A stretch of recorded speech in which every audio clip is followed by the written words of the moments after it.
Good evening, my name is Garrett, and welcome to The Last Call. Tonight's final drink is from New Riff. This is their Kentucky Straight Bourbon whiskey, coming in at a 50% ABV, at least 8 years old. So, this is one of the new releases coming from New Riff, which is doing some great things in craft. For the most part, they've been adhering to the bottle and bond status on a lot of their releases, and more recently we've seen them drop the 8-year bourbon and the 8-year rye. Now, I actually missed the drop originally on the 8-year bourbon. I was about a week short, essentially, from picking up at the distillery.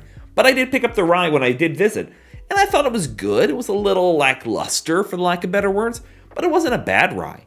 Now, finally, we're starting to see more of their 8-year bourbon here, starting to hit shelves and get to some more distribution, which is a big plus in my book. The unfortunate thing was a lot of these bottles were marked up fairly high comparatively to SRP, so I kind of been holding off. But finally, I found one that was at the right price point, right timing. So they do tell us the mash bill on this, which is 65% corn, 30% rye, and 5% malted barley. Again, at least 8 years old. This is not adhering to the bottle and bond status according to the bottle itself, but you're still getting a good product here, at least on paper. So let's jump into things and see how they pull off an 8-year bourbon. I do love their bottles. I think these are great. I love the two-tone effect to it. It just looks great on a shelf. So, as always, make sure you like the video, subscribe to the channel, hang around for a bit, become a member if you'd like. If you're interested in some other reviews over New Riff that I've done, links to those videos will be up above and down below.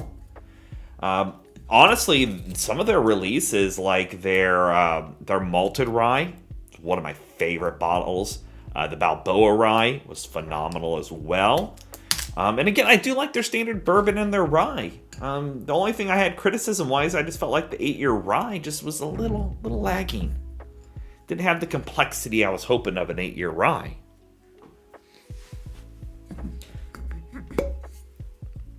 Alrighty. Now, I haven't reviewed their single malt yet. I still have that on my shelf over here. So I need to pop in and do that at some point. A gorgeous dark color. That is like, you're getting teetering close to some mahogany colors on that. Like, that is just a dark gold. Beautiful. Alrighty. Let's go for notes. Ooh. That is already got some heft to it. I like that. Buttery sweet corn. Nice, there's a nice oakiness going on. That's got some depth, some char, some character. Yeah. Toasted marshmallow. Yeah, there's like a toasted marshmallow note in there. That rice spiciness is showing up just enough. It's not overtaking the glass, but it's just got a nice rounded spicy note going on.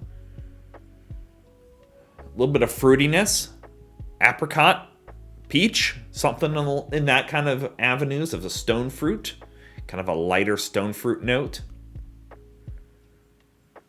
Yeah, I like that.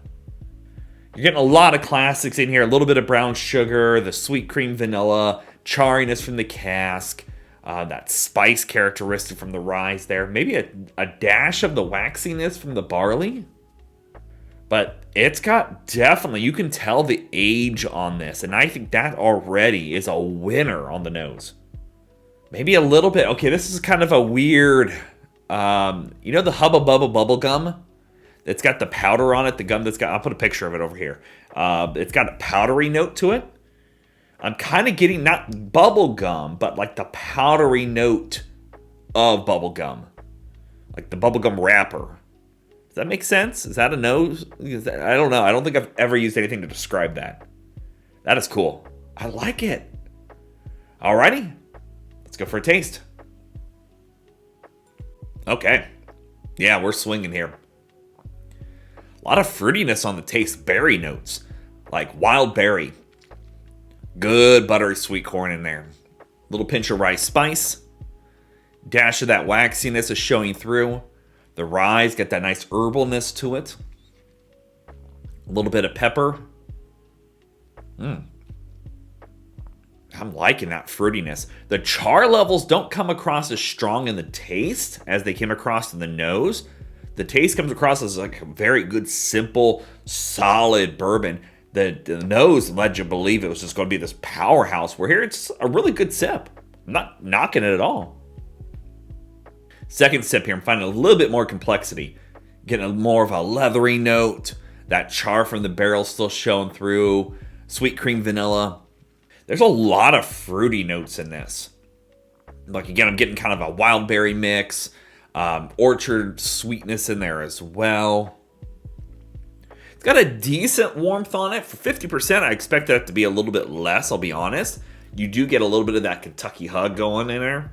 But overall, no ABV, nothing harsh, no off notes on the nose or the taste. But that is just what would be considered, I'd say, slightly above an average drinker. Like if you were looking for a common bottle to keep on the shelf, the flavors are there, but it's got more complexity to it than your typical daily drinker. Okay, I got to take it back on my original statement. There's a lot more going on in this as I keep revisiting that sip after sip. There is just a lot of complexities hitting back behind the taste on this one. I feel like this is one that's going to open up beautifully as time goes on. Yeah, new Riff. This is what I was hoping for. Like, you really showcased how to do an 8-year bourbon. Bravo on this one. Now I'm getting more of a craft kind of waxy note in there. Love the linger on the palate. Pretty decent cling. It's got a nice oiliness to it as well. Color me surprised. I came in here with expectations, and they've exceeded that. So, let's go ahead and talk about a grade for this one. Look, I picked it up for $67, which is basically SRP. Again, I've seen some places going high as in the mid-80s, and that's what this originally was. It was like $83, $86, and I'm not going to spend that on it. I've seen some places online selling this for $100+. Don't do that. To be honest, you have a great example of craft. Disclosing a mash bill, aging, distilling it, bottling it themselves. It's got a great profile to it, and it's one that's definitely going to open up as time goes on. Man, I'm going to go, I want to say, almost say A- on this one. I would say B+ to A- range, because that's a sip.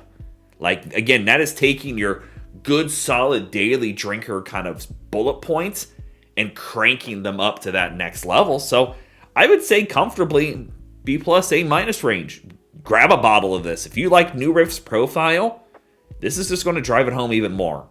Love this one. So yeah, there you have it, folks. New Riff Kentucky Straight Bourbon Whiskey, 8 years old. If you have any question about the bottle itself, let me know down in the comment section below. I will do my best to answer it.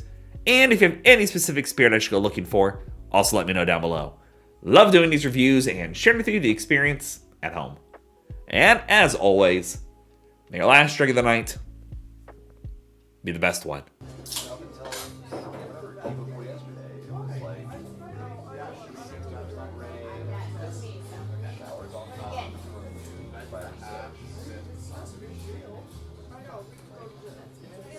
You know, and I even like it might